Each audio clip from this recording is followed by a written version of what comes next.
नमस्कार दोस्तों, मेरा नाम है देव कमल और आप सभी का एक बार फिर से जॉब जिल पे स्वागत है।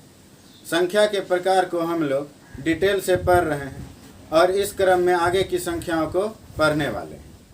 लेकिन आगे की संख्याओं को पढ़ने से पहले हम लोग अपवर्त्य और अपवर्तक को देखेंगे। जैसे अपवर्त्य या गुणज, इसी को इंग्लिश में मल्टीपल बोलते हैं। तो उन सभी संख्याओं को दी गई संख्या का अपवर्त्य कहते हैं जो दी गई संख्या से पूर्णतः विभाज्य हो। या इसी को हम लोग इस तरह से कह सकते हैं कि दी गई संख्या को प्राकृत संख्या से गुणा करने पर जो भी संख्याएं प्राप्त होती हैं वो सभी दी गई संख्याओं का अपवर्त्य कहलाता है। जैसे हम लोग एग्जाम्पल में 2 का अपवर्त्य देखते हैं, तो 2 को हम लोग प्राकृत संख्या 1 से गुणा करेंगे 2 आएगा, 2 को हम लोग 2 से गुणा करेंगे 4 आएगा। इसी तरह से हम लोग 2 को जब प्राकृत संख्या से गुणा करते जाएंगे तो 2, 4, 6, 8, 10, 12 डॉट डॉट डॉट आदि, ये सभी 2 के अपवर्त्य हैं या मल्टीपल हैं। किसी भी संख्या के अपवर्त्यों की हम गिनती नहीं कर सकते हैं क्योंकि वो असीमित होती है।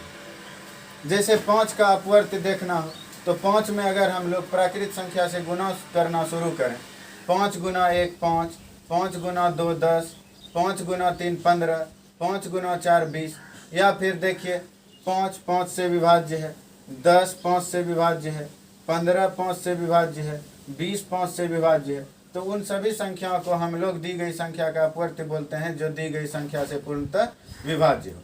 तो 5, 10, 15, 20, 25 डॉट डॉट डॉट आदि। अब देखिए अपवर्त्यों पर आधारित क्वेश्चन किस तरह से बन सकते हैं। जैसे एक एग्जाम्पल है कि 13 के प्रथम 20 अपवर्त्यों का योग तथा औसत ज्ञात करें। तो सबसे पहले हम लोग योग को देखते हैं। इसका मतलब क्या है 13 के प्रथम 20 अपवर्त्यों का योग? तो पहला तो 13 होगा, दूसरा 26 होगा, तीसरा 39 होगा। इसी तरह से जब हम लोग इसका 20वां अपवर्त्य देखेंगे तो 13 को 20 से गुना करना होगा, 13 दूना 26, 260। अब इसका योग निकालना है हमें। तो हम लोग योग कैसे निकालते थे? औसत में संख्याओं की कुल संख्या से गुना करने से योग निकलता था, लेकिन ऐसे सीरीज में जिनके बीच में अंतर बराबर होता था। तो यहाँ पे प्रत्येक टर्म के बीच का अंतर 13 है क्योंकि ये 13 का अपवर्त्य है। तो हम लोग इसका योग निकालते हैं। तो पहला क्या है? 13 है। अंतिम क्या है? 260 है। और इसमें हम लोग 2 से भाग देंगे। और यहाँ से यहाँ तक कितनी संख्याएं हैं? तो प्रथम 20 अपवर्त्य हैं, तो यहाँ से यहाँ तक 20 संख्या है। तो हम लोग 20 से गुना करते हैं। ये 2 से 10 बार में, इसको आपस में ऐड कर दीजिए। 3, 6, 1, 7, 2 गुने 10, तो ये आ गया 2730। यही इसका आंसर हो जाए। अब अगर औसत ज्ञात करना है तो औसत क्या होता है? योग बटे संख्याओं की कुल संख्या। तो अगर औसत देखना है, तो योग क्या है? 2730 बटे संख्याओं की कुल संख्या कितनी है? 20 है। तो ये इसका औसत हो जाएगा। ये 0 से 0 खत्म, इसको 2 से कटा दीजिए। 2 1 का 2, 2 3 6, 2 6 12, 2 5 10। तो इसका औसत ये हो जाएगा। तो आइए अब हम लोग अपवर्तक को देखते हैं। अपवर्तक या गुणनखंड, या इसी को इंग्लिश में बोलते हैं फैक्टर। दी गई संख्या जिस जिस प्राकृत संख्या से पूर्णतः विभाज्य हो उन सभी प्राकृत संख्याओं को दी गई संख्या का अपवर्तक कहते हैं। जैसे 10, ऐसी कौन कौन सी प्राकृत संख्या है जिससे विभाज्य है? 1 से 10 विभाज्य है, 2 से 10 विभाज्य है, 5 से 10 विभाज्य है और 10 से भी 10 विभाज्य है। इसलिए 10 के ये 4 अपवर्तक हैं। इसी तरह से 24 किस किस प्राकृत संख्या से विभाज्य है? 1 से, 2 से, 3 से, 4 से, 6 से, 8 से, 12 से और 24 से। तो ये सभी 24 के अपवर्तक हैं। एक बात और आप ध्यान रखेंगे कि किसी भी संख्या को दी गई संख्या का अपवर्तक तभी कहेंगे जब उस संख्या में दी गई संख्या से भाग देने पर भागफल शून्य ना आए। जैसे अगर मान लीजिए हम लोग शून्य का अपवर्तक देखें तो प्राकृत संख्या 1 से भी भाग लग जाएगा, 2 से भी भाग लग जाएगा, 3 से भी भाग लग जाएगा। तो क्या शून्य के ये अपवर्तक हैं? नहीं है, क्योंकि जब हम लोग 1 से शून्य में भाग देते हैं तो भागफल शून्य आता है, और अगर भागफल शून्य आएगा तो वो अपवर्तक नहीं होगा। अपवर्तक होने के लिए भागफल शून्य नहीं आना चाहिए। इसलिए ये क्वेश्चन मैंने लिखा है कि शून्य का कोई भी अपवर्तक क्यों नहीं होता, क्योंकि शून्य में किसी भी संख्या से भाग देने पर भागफल हमेशा शून्य ही आता है।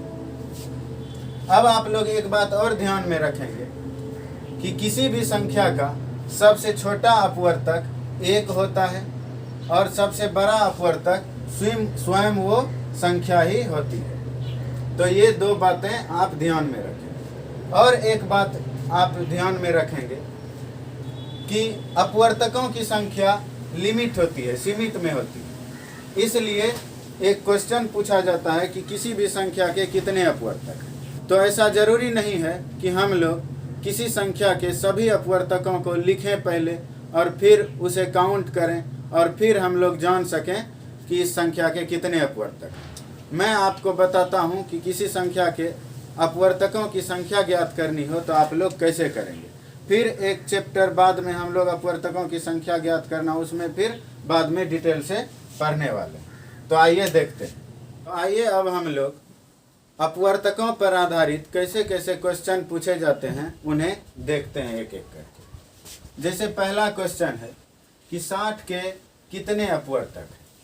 तो 60 तो ऐसे छोटी संख्या है, आप 60 लिख के इसके सारे अपवर्तकों को काउंट भी कर सकते हैं, लेकिन ऐसे नहीं करना, ऐसे ज़्यादा टाइम लगेगा और अगर बड़ी संख्या है तो हम लोग ज्ञात भी नहीं कर पाएंगे, बहुत टाइम लग जाएगा। हम लोग सबसे पहले 60 का गुणनखंडन करेंगे।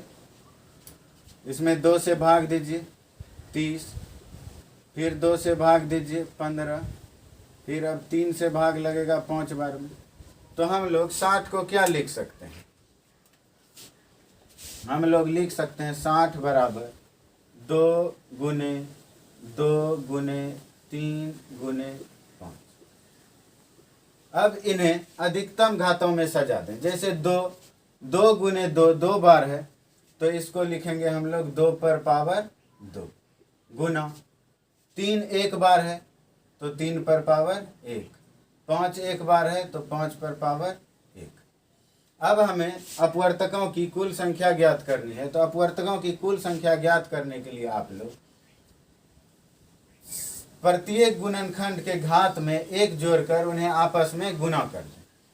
तो यहाँ पे प्रत्येक गुणनखंड 2 3 और 5, तो 2 का घात कितना है? 2 है, तो 2 में 1 जोड़ देंगे गुना, फिर 3 का घात कितना है? 1, फिर 1 में 1 जोड़ देंगे, फिर 5 का घात कितना है? 1, फिर इस 1 में 1 को जोड़ देंगे और इनको आपस में गुना कर दीजिए।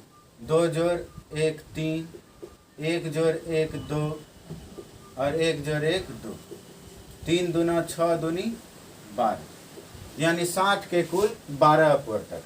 आप चाहें तो इसे चेक कर सकते हैं, 60 के सभी अपवर्तकों को लिख कर 60 1 से भाग लगेगा, 2 से भाग लगेगा, 3 से भाग लगेगा, 4 से भाग लगेगा, 5 से भाग लगेगा, 6 से भाग लगेगा, फिर 10 से भाग लगेगा, 12 से भाग लगेगा, 15 से भाग लगेगा और फिर 20 से भाग लगेगा और 30 से भाग लगेगा और 60 से भाग लगेगा। अब इसे काउंट कीजिए, 1 2 3 4 5 6 7 8 9 10 11 12, तो 60 के कुल 12 अपवर्तक हैं। अगर हमें 60 के सम अपवर्तकों की संख्या देखेंगे, सम अपवर्तक मतलब ऐसी कौन कौन सी सम संख्या है जिससे 60 में भाग लगे। तो आप लोग यहाँ देख रहे हैं कि 2, 4, 6, 10, 12, 20, 30 और 7, यानी 1, 2, 3, 4, 5, 6, 7, 8, यानी 60 के 8 सम अपवर्तक हैं। 8 ऐसे अपवर्तक हैं जो सम संख्या, लेकिन हम लोग इसको ऐसे नहीं करेंगे, काउंट नहीं करेंगे। कैसे करेंगे? तो 60 को हम लोग अभाज्य गुणनखंडों में तोड़ लेंगे। तो 60 का गुणनखंडन क्या आया था? 2 पर पावर 2 गुने 3 पर पावर 1 गुने 5 पर पावर 1। अब यहाँ सम अपवर्तकों की संख्या ज्ञात करनी है। तो जब सम अपवर्तकों की संख्या ज्ञात करनी हो तो आप लोग इसमें कोई भी किसी भी संख्या के अभाज्य गुणनखंड में एक ही सम गुणनखंड 2 होता है, तो 2 के घात में आप कुछ ऐड नहीं करेंगे। इसमें 2 के घात में हम लोगों ने 1 को ऐड किया था, लेकिन इसमें जब सम अपवर्तकों की संख्या ज्ञात करनी हो 2 के घात में कुछ भी ऐड नहीं करना है। तो 2 के घात को इसी तरह से 2 लिख दिए। फिर उसके बाद बाकी का प्रोसेस वही होगा, 1 में 1 को ऐड करेंगे गुने 1 में 1 को ऐड करेंगे। क्या आ जाएगा? 2 गुने 2 गुने 2 बराबर 8। तो 60 के सम अपवर्तकों की संख्या 8 है। अब अगर विषम अपवर्तकों की संख्या देखनी है तो हमें पता है कि 4 विषम संख्याएं हैं जिससे 60 में भाग लगता है। तो हम लोग इसी तरह से 60 का अभाज्य गुणनखंड ज्ञात करेंगे। 2 पर पावर 2 गुने 3 गुने 5, 3 पर पावर 1 और 5 पर पावर 1।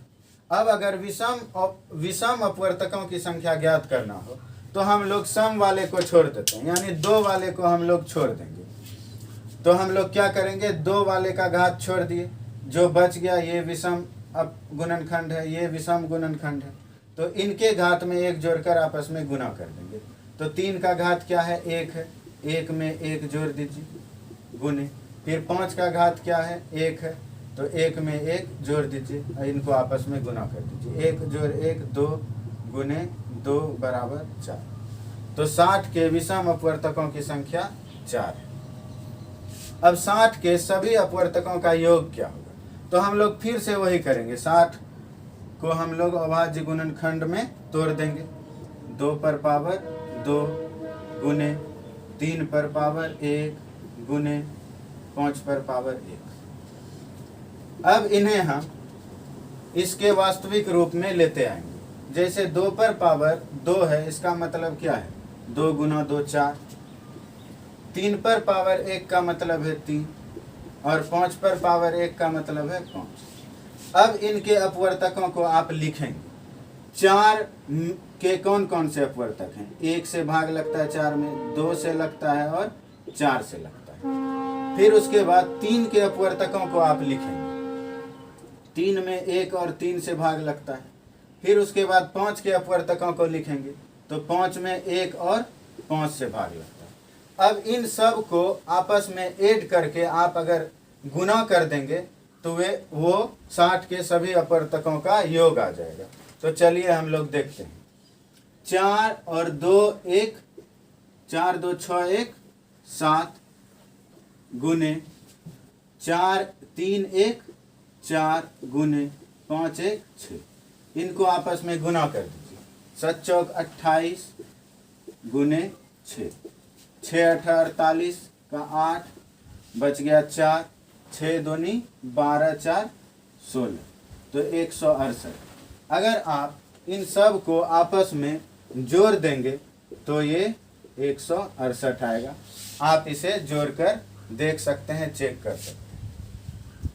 तो अब हम लोग इसके अगले वाले क्लास में अभाज्य संख्या, भाज्य संख्या और आगे की संख्याओं को देखेंगे।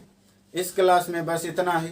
अगर आपको वीडियो अच्छा लगा हो तो वीडियो को लाइक करें, अपने दोस्तों के साथ शेयर करें, और अभी तक अगर आपने चैनल को सब्सक्राइब नहीं किया है तो प्लीज़ चैनल को सब्सक्राइब कर लें। धन्यवाद।